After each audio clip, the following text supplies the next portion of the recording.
Cluster B personality disorders are characterized by dramatic, overly emotional, and unpredictable thoughts and behavior.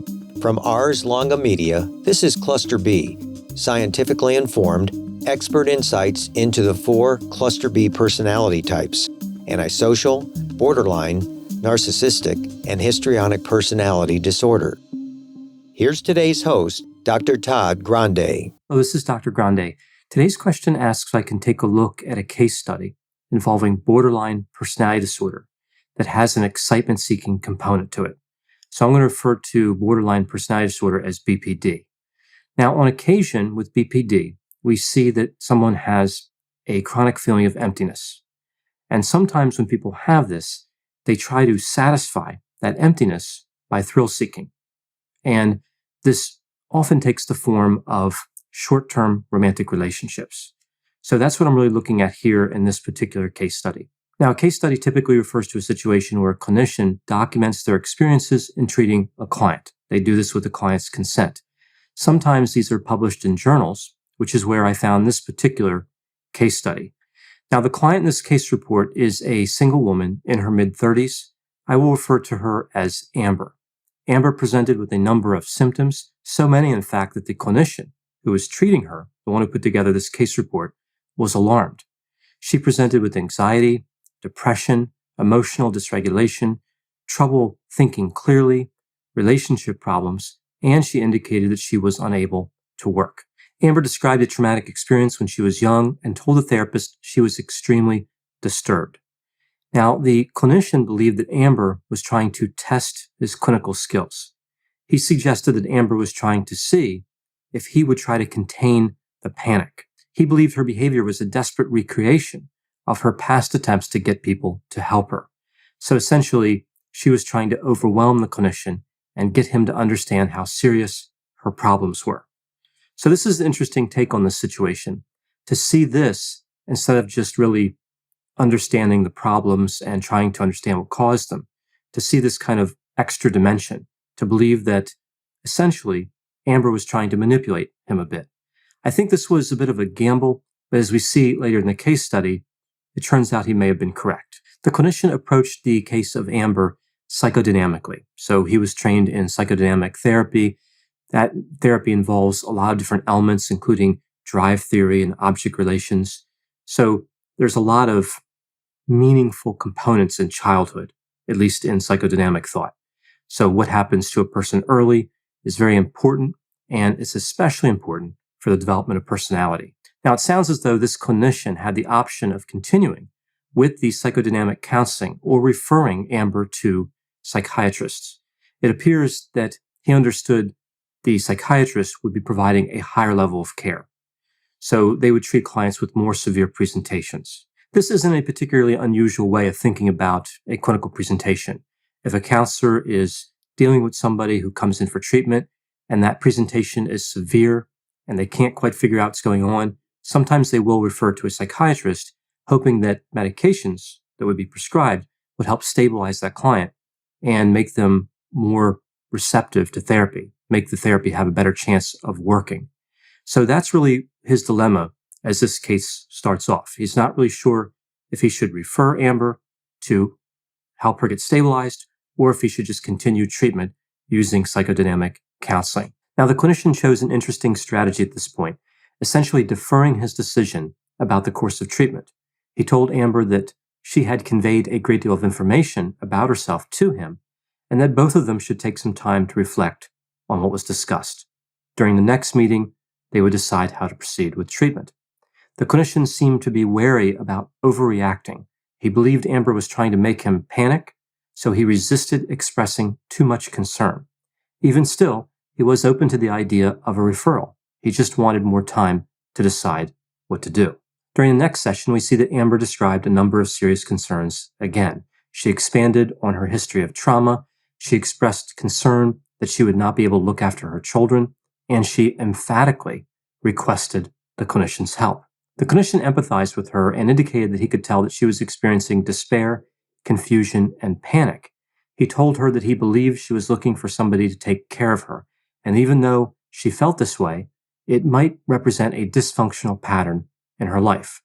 Therefore, he recommended delaying the diagnosis of Amber and wanted to continue in the assessment phase.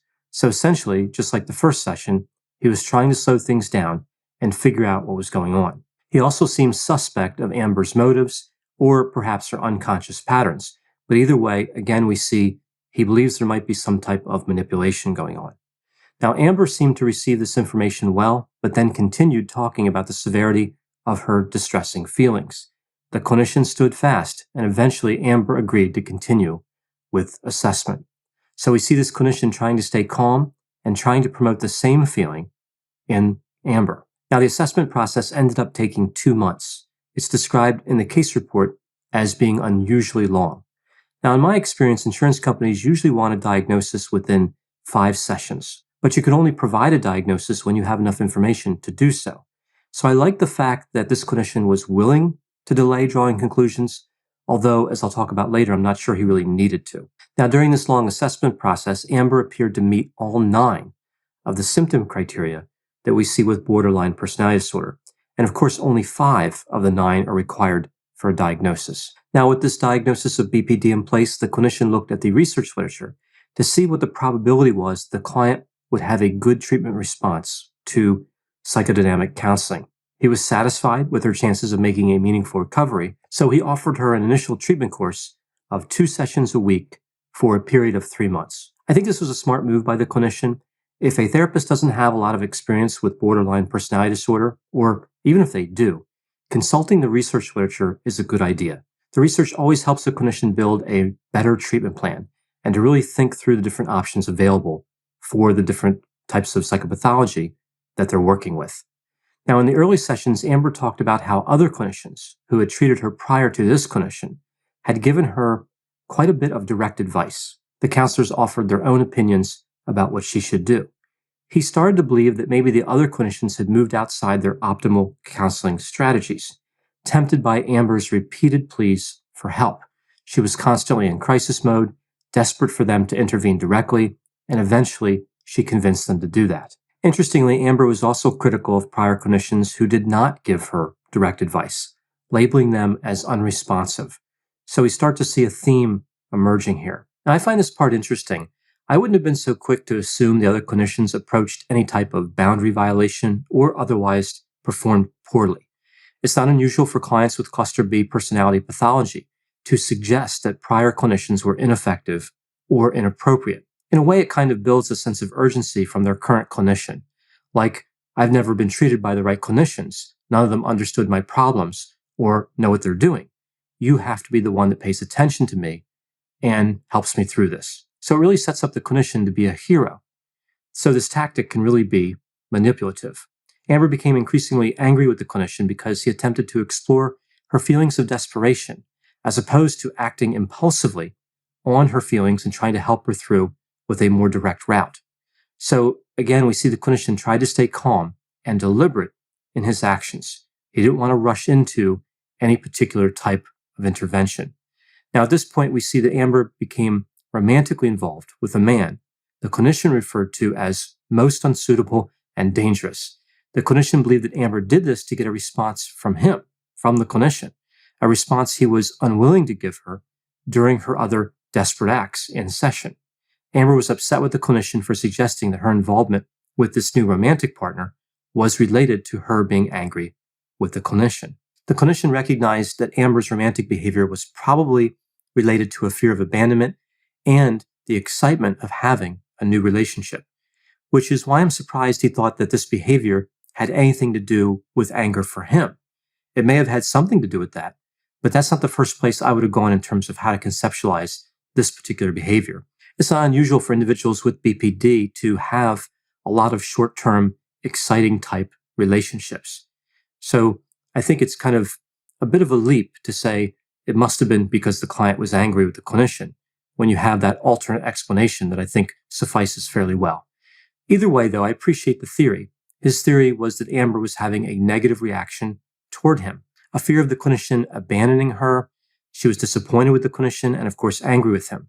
She needed a remedy for these negative emotions, and seeking the unsuitable romantic partner temporarily alleviated those emotions. Again, that's his theory. A more likely explanation, of course, is that Amber simply engaged in these types of behavior regularly. She found an opportunity to begin an exciting relationship with somebody new, so she took advantage of that opportunity. Now, the new romantic relationship failed after becoming dangerous, and Amber returned to therapy feeling even worse. She told the clinician that she really liked the excitement of new sexual relationships. The clinician suggested that Amber was trying to recreate that new relationship feeling, that excitement, in the therapy sessions with him.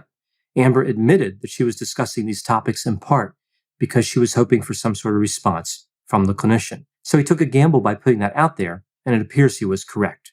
Eventually, Amber connected with a reflection that indicated that she felt unlovable. So the clinician reflected that back, and she agreed with it.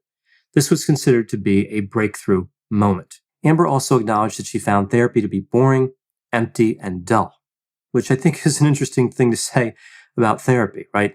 And again, the clinician didn't just assume that was because he was boring or because he was doing something wrong. He assumed it was something that was coming from that feeling of emptiness that Amber had. I would think this is also a breakthrough moment, acknowledging that chronic feeling of emptiness and how it extends into therapy sessions, and how Amber was desperately seeking to escape that feeling by replacing it with exciting experiences. So after this, Amber was now amenable to the idea of refraining from new intimate relationships and attempting to spend time alone. Spending time alone was actually pretty difficult for Amber. The analogy that they used in this relationship was that she was withdrawing from substances. So it was like an addiction. Amber desired to go back to those exciting relationships, and she did so on several occasions, the equivalent of a relapse. But overall, she moved toward spending more time by herself. When she was by herself, she referred to that time as boring nothingness. The clinician continued to treat Amber for 18 months, so clearly it was extended beyond that 3-month initial treatment period. The client returned to college. She was able to tolerate time alone better. She was largely able to avoid these exciting short-term romantic relationships, although not completely. Her self-esteem had increased, mood swings were less pronounced, and she also seemed more capable and thoughtful. But she still had feelings of emptiness, abandonment, and loss. In the end, the clinician concluded that the other therapists that Amber had been with had been unable to maintain consistent and stable boundaries with her. As I mentioned before, I would not have jumped to that conclusion that boundaries were violated previously, but I do believe that holding the boundary in place for the 18 months Amber was in therapy was beneficial to her. So what are my thoughts about this case? It's important to note that the clinician who wrote the case report had the best view in terms of the client and had access to information, of course, that was not included in the report. I'm only speculating about what could be happening in a case like this from what I see in the report. So a few things did stand out for me, though. Taking one's time with the assessment, as I mentioned, I think was a smart move, but I'm not sure there was a need to delay the diagnosis in this case. Did delaying the diagnosis actually help the client? When a diagnosis is that clear, wouldn't it be better just to assign it at that time? In most situations, the time to make the diagnosis is when you know enough of the symptom criteria have been endorsed and you've ruled out other possible explanations. The clinician could have stayed in the assessment phase even with the diagnosis in place. It's not like when a clinician issues a diagnosis, they have to say, okay, that's it. Now we must move on to the treatment phase, right? They can certainly stay in assessment. They're allowed to keep assessing, and they may change their mind. They may look at that original diagnosis and think that really doesn't explain the presentation too well, or they may add more diagnoses. Maintaining the boundary was really key in this case report.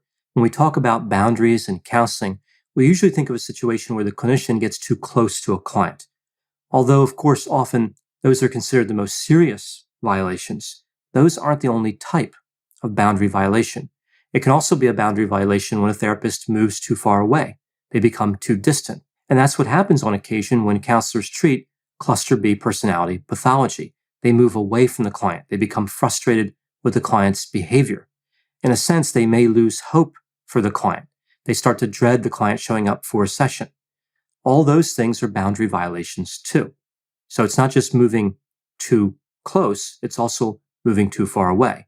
Maintaining the boundary is about keeping the right distance. It's about staying in that area that's appropriate and helpful for the client. And this clinician was able to do that. The next takeaway here, the therapist was able to avoid being highly reactive to Amber's reports of distress. This, of course, runs the risk of appearing cold, calculating, and uncaring. But by doing so, he was able to avoid the vicious cycle of continually trying to fix the problem. I've seen this happen many times with cluster B personality disorders, and specifically with borderline personality disorder. The clinician ends up using all the session time to put out the proverbial fire. They believe intervening is the natural outcome of empathy. So if they're empathizing, it means they must do something clinically. They must do something in terms of a technical skill to help the client feel better. In a sense, they start to believe that you can't empathize without doing something else. And what happens is they never get to work on the larger insight-based issues. They're always putting out the fires and never getting to what's causing the fires. Everything stays on the surface. Every session seems to be evaluated independently. What did we accomplish today? As opposed to looking at the larger picture of good days and bad days, good mood and bad mood, success and failure. This clinician was able to step back and see the larger pattern. And of course, personality disorders are a pervasive pattern of maladaptive behavior. So seeing the pattern is key for treating personality disorders. This clinician was not distressed by the repeated failures. He wasn't distressed by the client being angry with him, and he was able to hold to his course of treatment. Sometimes therapy is 2 steps forward and 1 step backward, and not every clinician can tolerate that process. The next takeaway here is that Amber presented with a variety of problems, again, so many that the clinician was almost overwhelmed, but good progress was made. She was able to resist short-term romantic relationships. Now, this was probably safer in her situation, as most of the relationships she had became destructive for her. This didn't seem to be a primary concern, though, in the beginning, but later on we see it becomes important for her. It's important to recognize that addictive behavior doesn't always take the form of substance use, and how excitement seeking in various forms can become destructive. This pattern of seeking out the thrill of new romantic relationships is not only seen with borderline personality disorder, but with all of the cluster B personality disorders, so antisocial, narcissistic, and histrionic personality disorders as well. Therefore, it's really not surprising that all of the cluster B personality disorders have a high level of comorbidity with substance use disorder. Moving on to the next area where we see improvement, we see fewer mood swings here. No doubt this was positive. This is one of her initial complaints. This is also one of the symptom criteria for BPD, affective instability. We see an increased level of self-esteem. Interestingly, the research literature is mixed about whether self-esteem is actually helpful, but I can see how the client would find having more self-esteem to be encouraging.